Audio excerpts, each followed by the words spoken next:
Switching up today, this is going to be a first video of a series of client interviews, and just not only interviews, having conversations, and we're going to be discussing their history, their background, their experience, not only around logistics but also e-commerce and dropshipping, and it will vary from relatively inexperienced to veteran e-commerce store brand owners that have 5+ years of e-commerce experience, as well as marketing and anything else.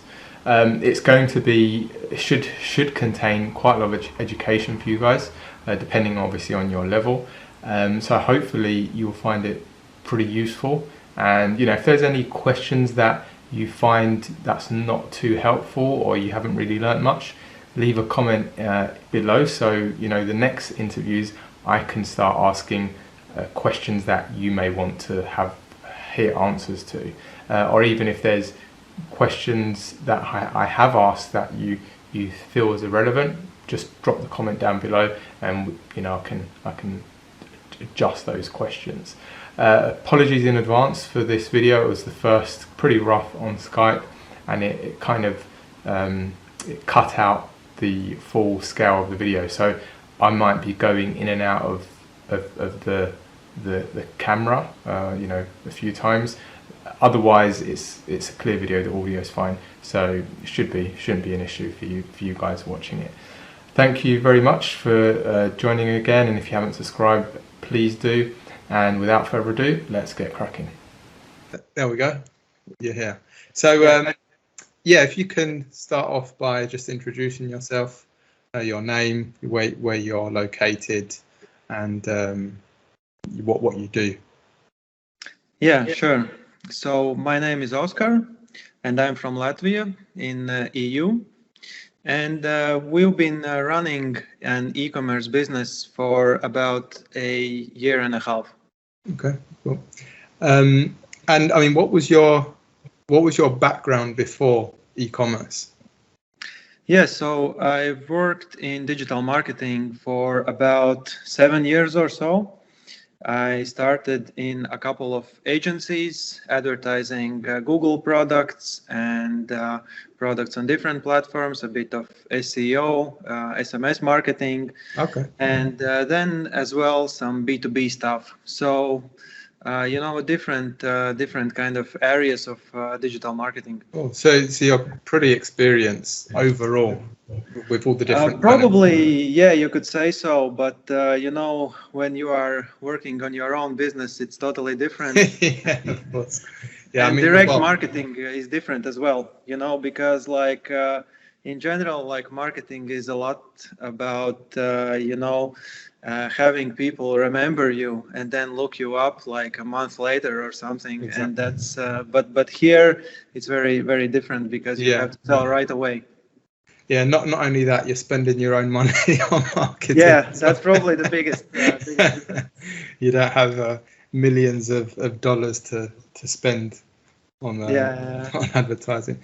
So well, you kind of answered the next question already. So when you first started out, obviously you started marketing, as you said, that was your kind of 9 to 5, your normal job, was it?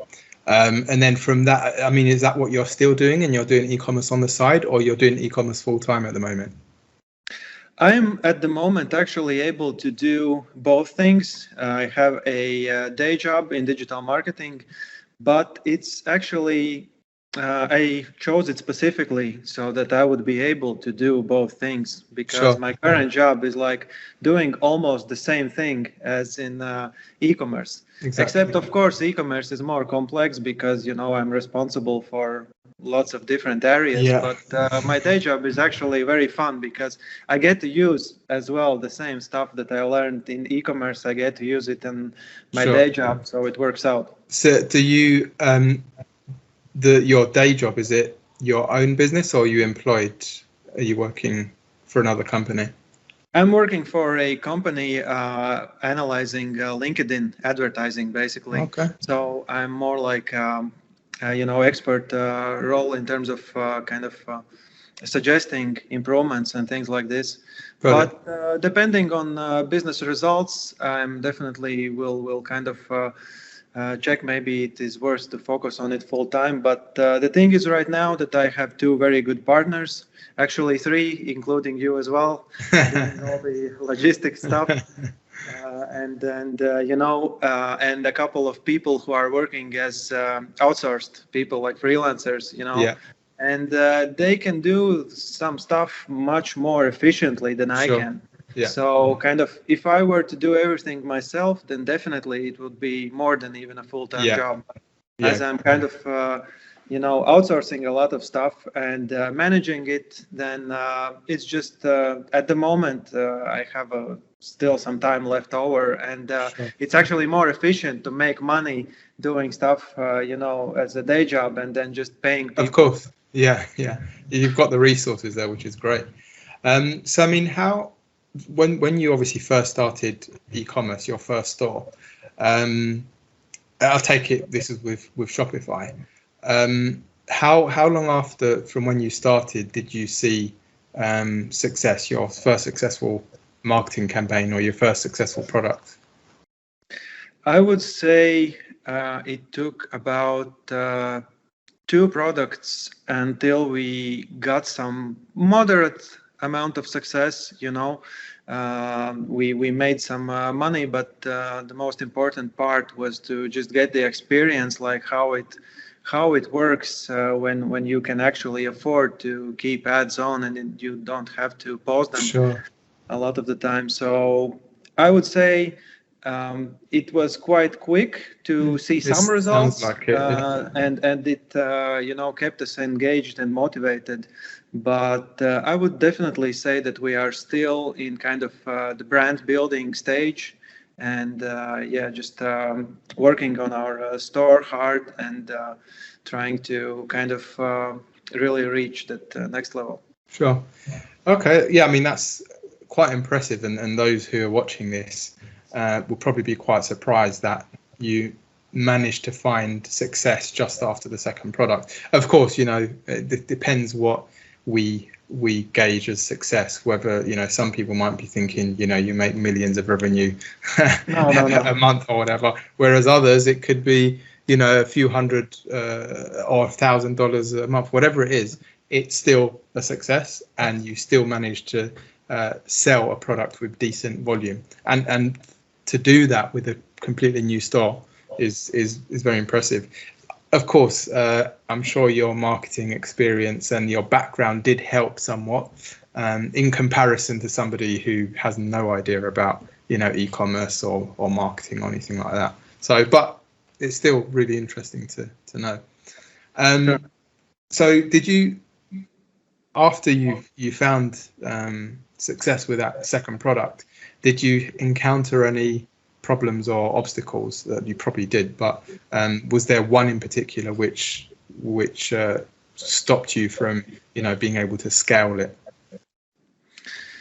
Yeah, I would say the biggest kind of surprise was kind of the overall just market conditions changing so quickly, and not even related to like the quality of the store or the stuff that you see on YouTube, mostly talked about like all these details. But if just some broad like market conditions change, like let's say you get 1,000 competitors doing the same thing, Mm-hmm. or just some seasonality, Yeah. or some large retail chain offers your product in your target market, then that's basically you have to be ready for it. And yeah, so things out of your control basically. Yeah, you have to always be ready for the scenario that there's nothing you can do.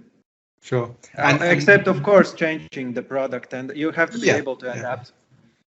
And what's, I take it, was you primarily advertising on Facebook, Facebook ads, the platform? Yeah, at the time we basically used just Facebook. Okay. And how did you get around that issue or those problems? Did you manage to repeat the success, or or improve it after those changes? To be honest, I thought about this situation and like where I see myself and how I see kind of my skills in this whole, picture. And I decided to focus more on kind of branded products because, maybe it's also because of my background, but I'm more kind of enjoy thinking about like what to sell, where to sell, and kind of making improvements and kind of taking my time to do stuff. And Sure. So it seemed like the best route. Okay. So in that scenario, it was the case of, trying to continue the sales of the product, but you'll get to a point where it obviously wouldn't be worth any more time or effort. So you would look at a different product or a different route. Got it. Exactly, yeah. And also what I took into consideration would be that the different niches of products, and I tried to pick something that I believed would that would always present at least some potential of making money, right? Sure. Because there are more seasonal stuff, and there's like some niches that always just depend on your ability to execute. Yeah. So basically, constant research. Even if you do have a product or a campaign that's going well, or that's tapering out, or that's scaling, you're still looking for opportunities and researching new niches and products. Sure. Cool. Okay. Now I don't know if you were scaling during the period of the EU VAT change, which was on the 1st of July.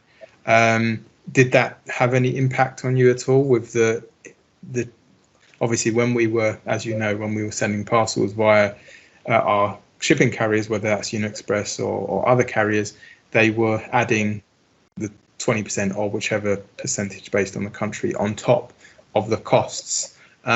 Did that have any impact on you at all?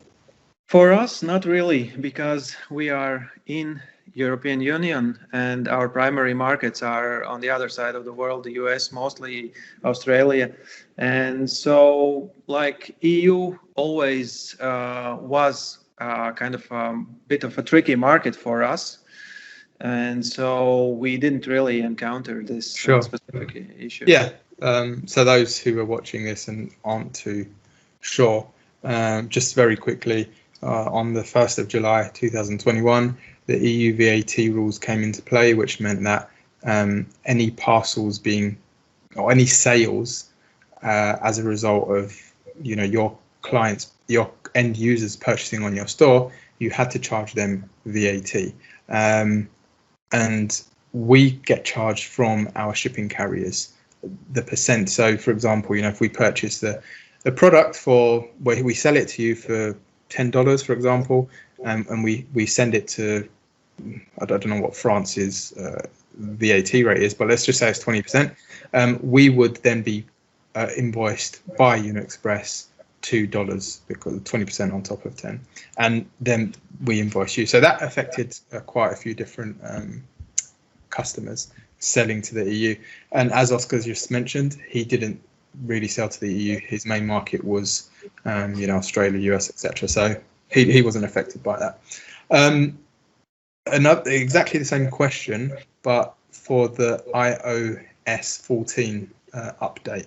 I know this was a massive thing at the time with Apple and Facebook ads, and lots of people apparently suffered. Did that affect you at all? Yes, we did see some results that were worse than previously. And what we are trying to do is as well to use different channels. We are using Pinterest more actively now. And we are thinking about SEO as well some more. And this is partially because, the branding approach, you are kind of setting up your store for a longer time, so you can afford to think about different channels.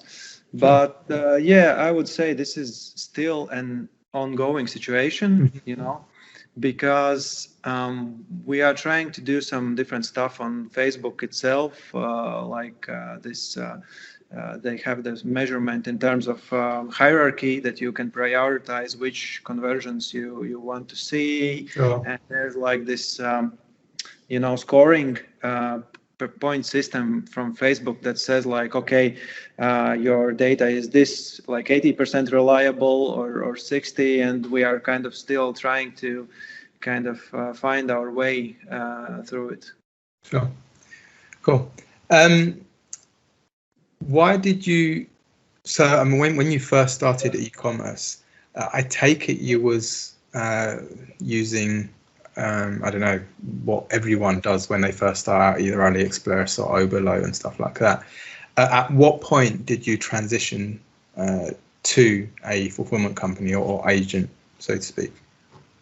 Yeah, I actually tried to do it as quickly as possible, just for the obvious benefits, and just to kind of have a more reliable and more maybe reasonable in specific situations process for fulfillment, because that's probably one of the most important parts of the business, especially like if you're scaling, then all these kind of random situations, they can eat up so much of your attention and energy.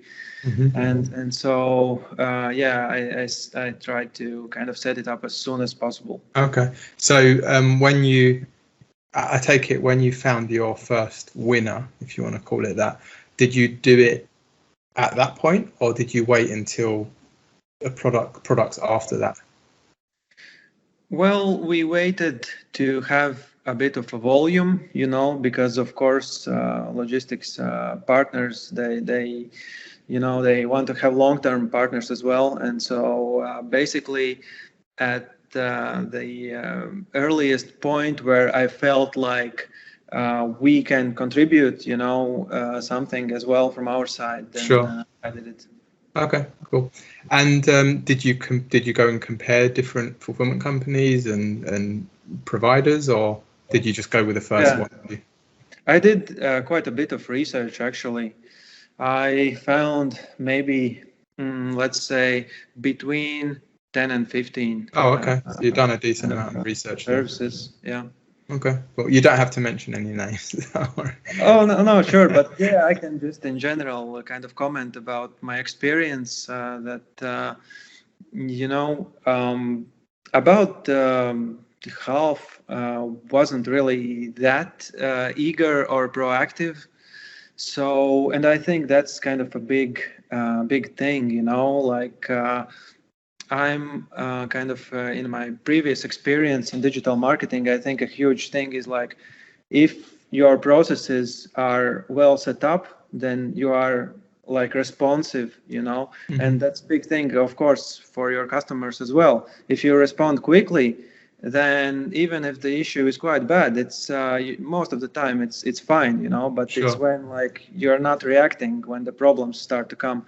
And so these services, when they like didn't respond for a long time, I just kind of disqualified them. Yeah, I understand. So basically communication, that's the number one thing that you based it on, by the sounds of it. And so I mean, why did you choose us in particular as your fulfillment company? Was there any, of course it probably just wasn't one thing, but what was the most important factor that you would say? Yeah, I would say definitely that it was a combination of factors. Definitely the first part would be like the communication, kind of being able to be on the same page of different topics, and to kind of have a reasonable like discussion in terms of like, okay, this kind of here we can be a little bit flexible, but this is kind of our expectation, and then from our side as well the same. And I think this kind of reasonable partnership is the most important part. Cool. What are your short and long-term goals for e-commerce? So short-term goal would be to scale. I probably that's a goal for a lot of e-commerce business owners. But to be serious, of course, it is definitely always the revenue part. But in terms of like growing the business, I look at different factors, because you can't see results right away from a lot of things. For example, this Pinterest marketing, it's like SEO. It's the same thing as SEO, except the only difference is visual. Yeah. So you have to invest kind of a lot of time, some resources as well, energy, write blogs, stuff like this. And so just it's important to have some KPIs, growing like number of views, clicks, conversion rate, stuff like that, like the usual things. Yeah. So yeah, like growing the business would be the long-term part. Yeah. And that, to take it, is just investing your time, effort and money in different platforms to try and expand the business.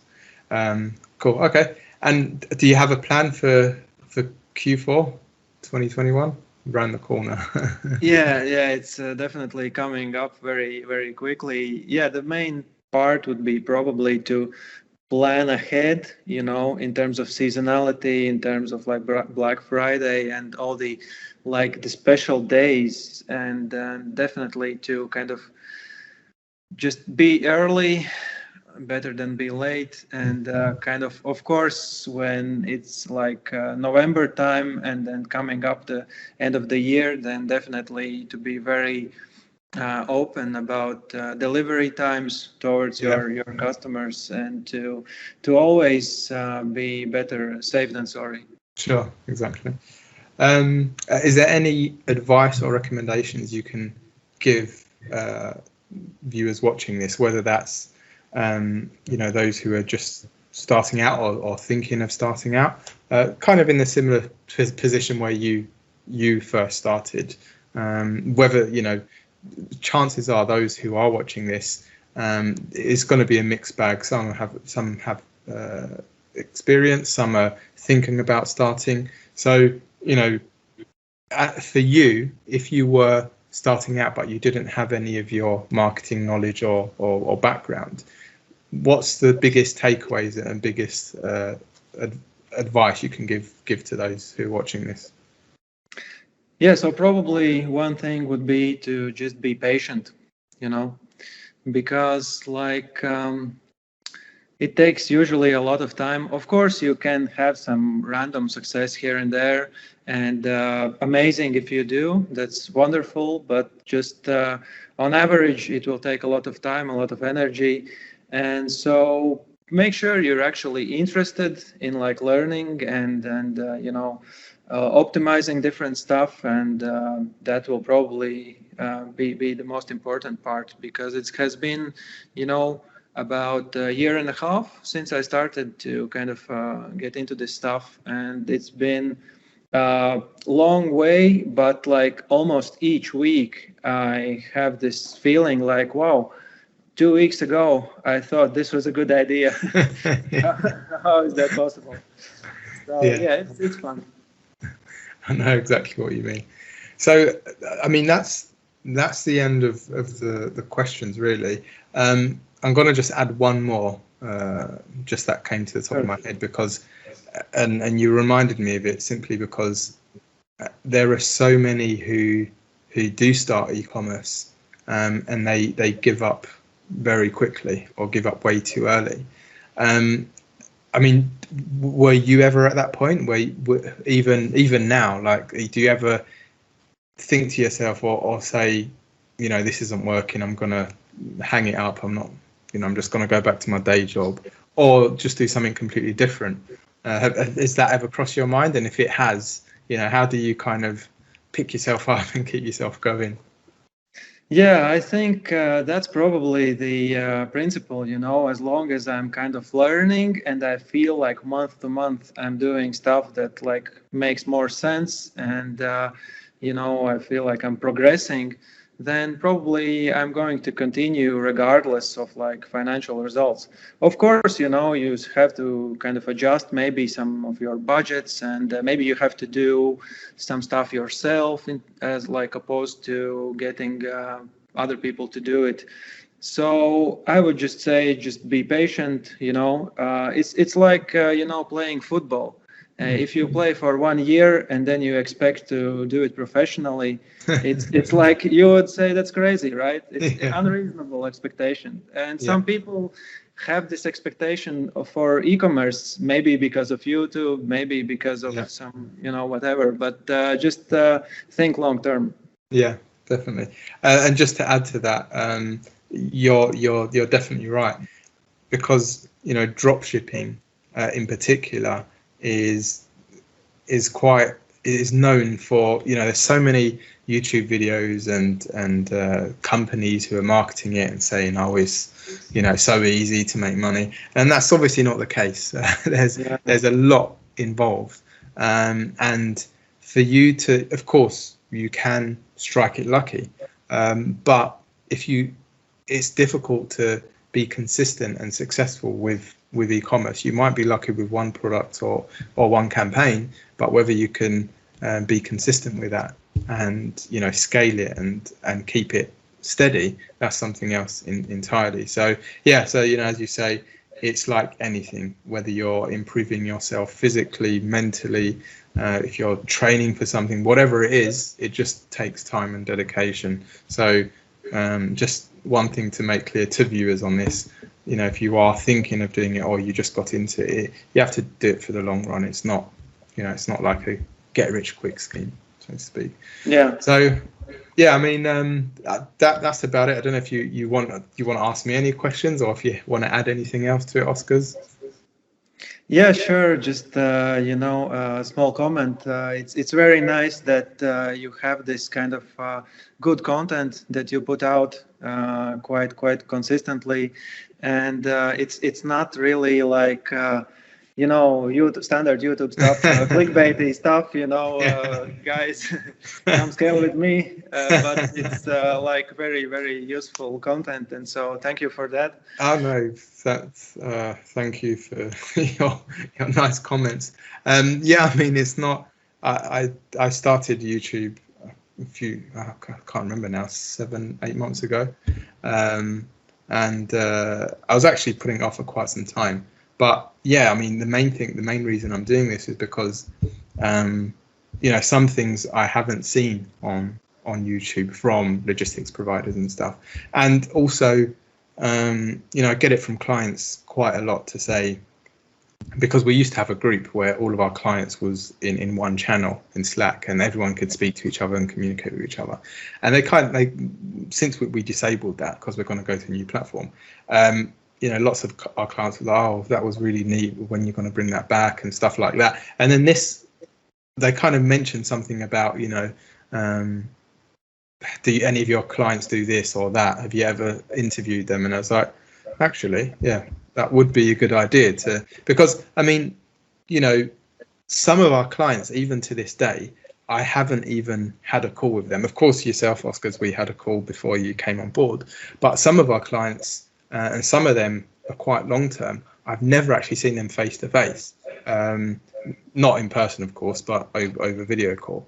And of course, we've spoken, but I've never seen them on a call. So it'll be nice just to, touch base, actually have a proper conversation like we're doing now, not just, interviewing them.